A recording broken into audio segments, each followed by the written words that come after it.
बिस्मिल्लाहिर्रहमानिर्रहीम। अस्सलाम वालेकुम नाज़रीन, मैं हूँ आपका मेज़बान कामरान सौदर। नाज़रीन, आज हमारे साथ प्रोग्राम के अंदर अब्बासपुर की मारूफ सियासी शख्सियत, मेरी मुराद चेयरमैन यूनियन काउंसिल छात्रा मलक असद साहब मौजूद हैं। आज हम मलक असद साहब से तहरीक इंसाफ के मामलात पर बातचीत करेंगे। अब्बासपुर के अंदर तहरीक इंसाफ की स्टेज पर खड़ी है। सरदार अब्दुल क्यूमन न्याजी साहब क्या हल्के के अंदर, सब डिवीजन के अंदर इनकी यूसी के अंदर काम काज करवा रहे हैं या नहीं, इन मामलात पर बातचीत करेंगे। बहुत शुक्रिया मलक असद साहब, आपने अपना कीमती वक्त दिया।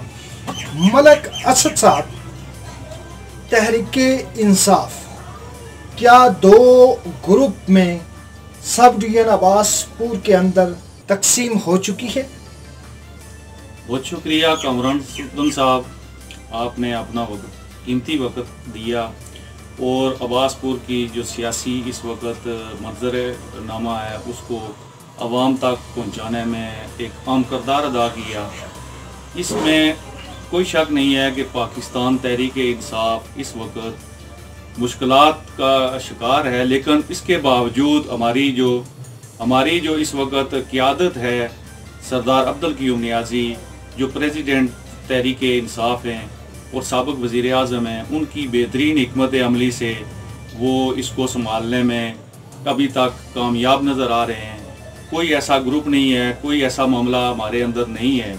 जो छोटे मोटे मामलात होते रहते हैं, लेकिन ऐसी कोई बात नहीं है। कल हमारा रेस्ट हाउस के अंदर एक प्रोग्राम हुआ था जो पार्टी का था, पार्टी कारकुनान का जो इलेक्टेड मेंबर थे उसमें आए हुए थे।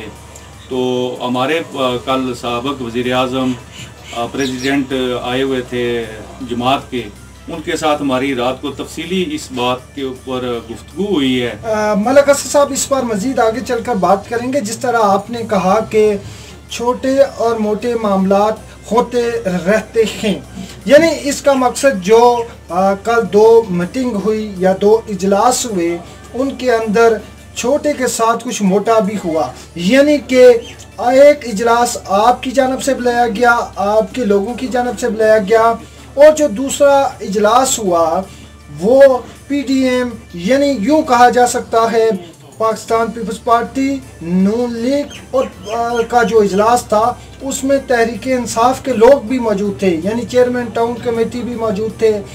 आपकी यूसी के एक काउंसलर हैं शेख असलम साहब, वो शरीक थे।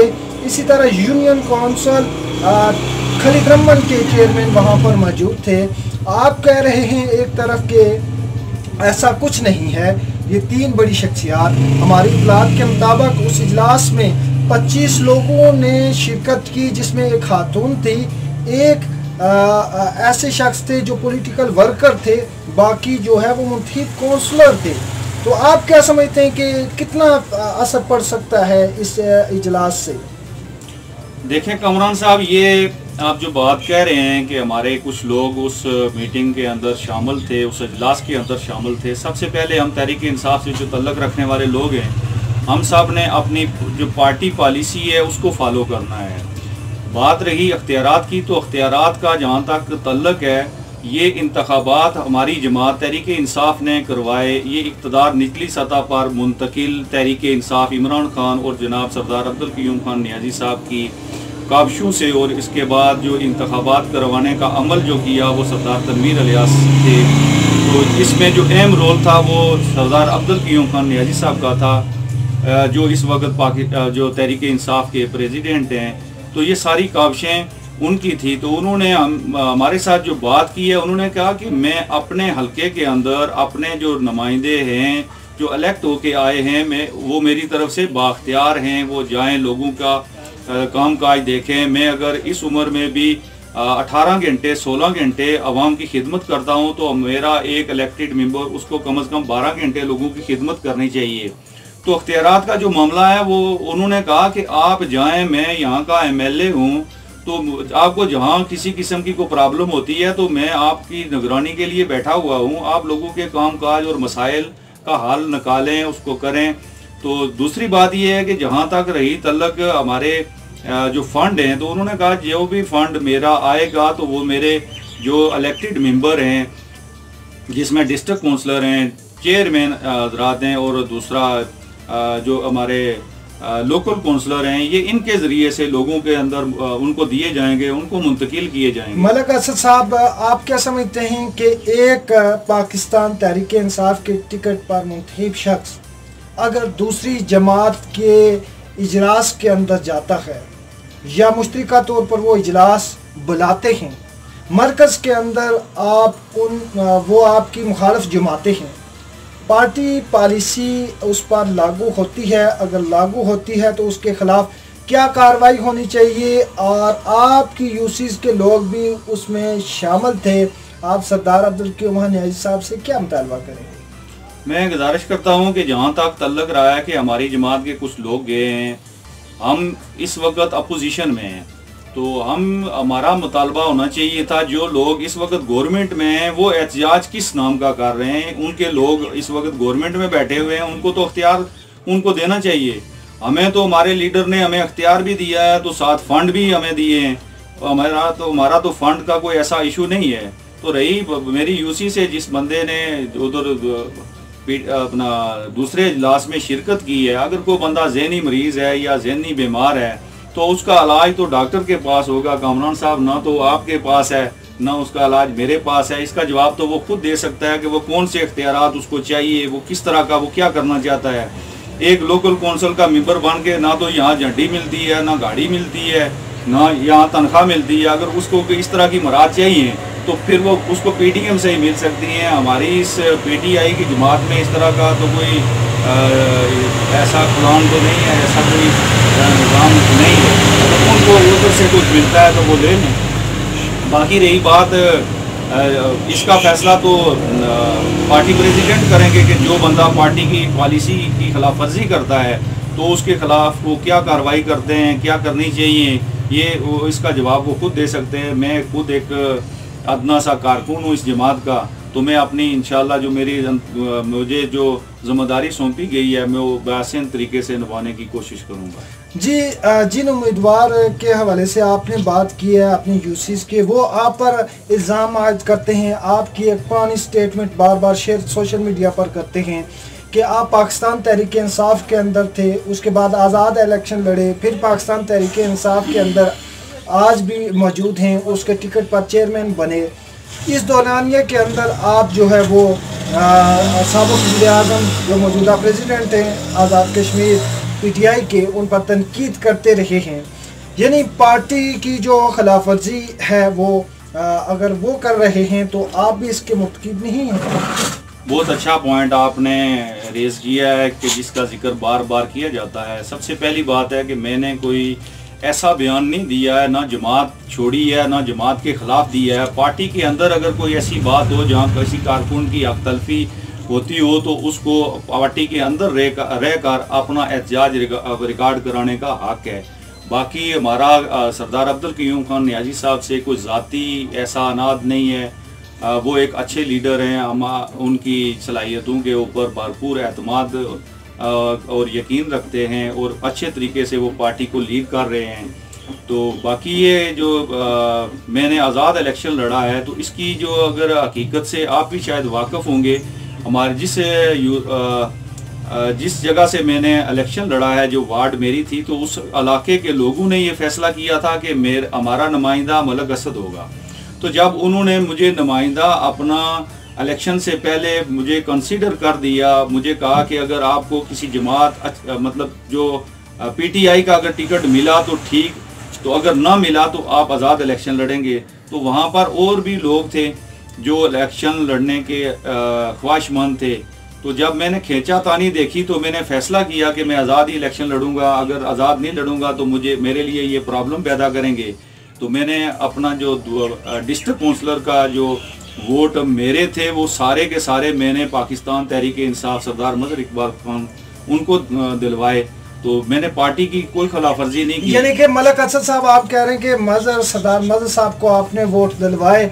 यहाँ पर हम बात करेंगे कि आपके जो यूसी के काउंसलर हैं शेख असलम साहब, वो ये भी इल्ज़ाम आयद करते हैं कि आप और सरदार मजहर चुगताई साहब उनके खिलाफ साजिशें करते हैं। जिस तरह उन्होंने रात को भी कहा कि हमसे खुसूसी बातचीत करते हुए कि सरदार मजहर चुगताई साहब ने एक साजिश तैयार की, हमें वहाँ पर उस इजलास में भेज कर इन्होंने नया इजलास बुला लिया, ये हमें पार्टी से फारग कराना चाहते हैं। क्या इसमें कितनी सदाकत है? देखें, जहाँ तक तल्लक ये है कि मैंने कोई ऐसी साजिश की हो कि जिससे शेख असलम साहब चेयरमैन न बन सकें, ये सरासर झूठ और सरासर ये गलत है। पार्टी के जो प्रेसिडेंट हैं, हमारे हलके के जो एमएलए हैं सरदार अब्दुल क़य्यूम नियाज़ी साहब, वो सारी इन चीज़ों से वाकिफ़ हैं। जब ये चेयरमैन के लिए नाम पेश किए जा रहे थे तो उन्होंने मेरा नाम लिया, जिसके ऊपर शेख असलम साहब नाराज़ हो गए। हालांकि उनको नाराज़ नहीं होना चाहिए था। फिर वो पीडीएम में चले गए चेयरमैन बनने के लिए। तो इस पर हमने उनको राज़ी किया और मैं खुद उन शेख असलम को लेके हजीरा के मुकाम पर गया।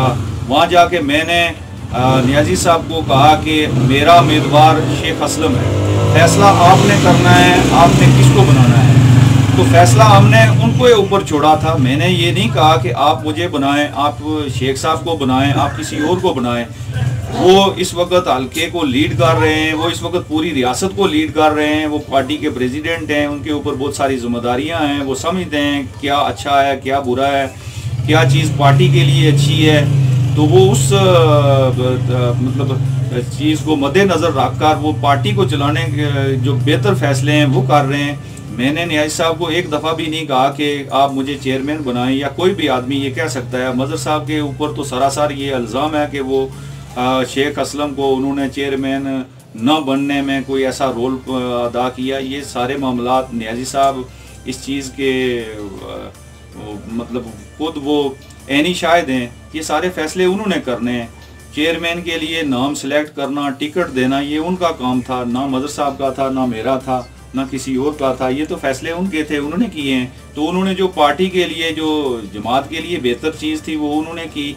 तो इसके ये मैं इस शेख असलम के ये जो इल्ज़ामात हैं इनको टोटल मुस्तरद करता हूँ। और शेख साहब को मैंने बार ये कहा कि इस ऐसी कोई बात नहीं है, आपने खुद अपने पाँव के ऊपर कुल्हाड़ी मारी है। आप पार्टी के टिकट के ऊपर इलेक्शन जीत कर आप पीडीएम का हिस्सा बने, आपने उनके साथ चेयरमैन के लिए मामला तय किए। जनाब ने बात किया कि उन्होंने अपने पाँव पर खुद कुल्हाड़ी मारी है, कहीं वो कुल्हाड़ी उनको फराम करने में जनाब का उसके पीछे हाथ तो नहीं था? देखिए ना, इसमें मेरा कोई ऐसे, मैं आज़ाद हैसियत से इलेक्शन लड़के आया था। ना जमात मैंने पहले छोड़ी, ना अब छोड़ी, ना अब छोड़ने का इरादा है। मैं 12-13 साल से इस जमात में हूँ और आइंदा भी इसी में रहूँगा। तो मेरी कोशिश होती है कि कोई भी ऐसा कारकुन जो हमारी जमात के लिए, जो इस रियासत के लिए, इस हल्के के लिए, सबके नवाज़पुर के लिए अच्छा काम कर रहा है, तो वो हमारे लिए और जमात के लिए सरमाया है और काबिल इज़्ज़त है। हम उसकी इज़्ज़त करते रहेंगे। अगर कोई बंदा अपनी गलत रवश के ऊपर चल कर अपना नुकसान करके उसका मुद्दे इल्ज़ाम किसी दूसरे को ठहराए, तो ये लोग सारे आंखें रखते हैं, समझ रखते हैं। ये तो कोई ऐसी बात नहीं है कि हमने उसके साथ कोई उसकी पीठ में छुरा घोंपा, या कोई ऐसी बात नहीं है। लोग सारा समझते हैं कि क्या गलत है और क्या सही है। बहुत शुक्रिया मलक असद साहब। नाज़रीन, मलक असद साहब आज हमारे साथ मौजूद थे। मलक असद साहब से हमने मुख्तलिफ सवालात किए और उनका यही कहना था कि ये जो मामलात हैं ये छोटे और मोटे मामलात चलते रहते हैं। हम इनसे लास्ट पर एक और क्वेश्चन पूछेंगे। जो हल्का के अंदर आपकी यूसी के अंदर सरदार अब्दुल क़य्यूम नियाज़ी साहब काम काज करवा रहे हैं, उनसे आप मुतमिन हैं? देखिए कमरान सुल्तान साहब, हमारे हल्का के अंदर जो काम काज हुए हैं, ये अगर देखा जाए तो ये मेगा प्रोजेक्ट है। ये आम किसी बंदे के बस, किसी मिनिस्टर के बस की बात नहीं थी। यहाँ आपको पता है कि डिस्ट्रिक्ट सेशन कोर्ट के लिए कितना अरसा तक यहाँ लोग प्रोटेस्ट करते रहे हैं। तो हमारे वज़ीर आज़म ने जब हमारे MLA जब वज़ीर आज़म बने तो उन्होंने फौरी तौर पर हमें डिस्ट्रिक्ट सेशन कोर्ट हमें अब्बासपुर दिया। ये छोटा काम नहीं है, ये बहुत बड़ा काम है। इसके अलावा अब्बासपुर में पोस्ट ग्रेजुएट कॉलेज हमें दिए हैं, जो रावला कोट में वो सहूलत हमें अब्बासपुर में मैसर है। यहाँ फायर ब्रिगेड की गाड़ियाँ हमें दी हैं। हमारे हॉस्पिटल को उन्होंने बेहतर तरीके से चलाने के लिए मामलात फ़ंड मुहैया किए हैं। एक्सरे मशीन हमारी इंस्टॉल हो गई है। हमारे डिस्पेंसरियाँ जो बंद थी तकरीबन 2 साल से, वो हमारी डिस्पेंसरियाँ भी ऑन हो गई हैं। अब लोगों को उनकी दहलीज़ के ऊपर इलाज मालजे उनको मैसर हैं। तो बाकी सड़कों का काम तकरीबन आप देख रहे हैं कि पहले जब फंड की फराहमी नहीं थी, बंद था, तो जो हमारे MLA को जो हमें सड़कें मिली हैं वो उन्होंने दी हैं। 4 किलोमीटर खलीद रमन जो खंडरात की सूरत बनी हुई है, तो वो उन्होंने 4 किलोमीटर वो सड़क दी है। हमारी मट्टी पोस्ट से नीचे बहुत खस्ता हाल सड़क की,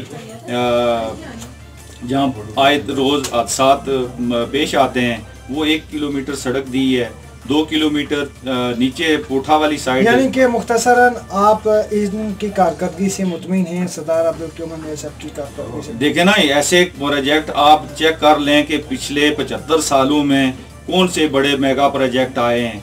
देखें, ये छोटे रास्ते वगैरह ये तो को काम काज नहीं होते हैं। काम तो वो होते हैं कि जिससे हमारी नस्लों को फ़ायदा पहुँचे।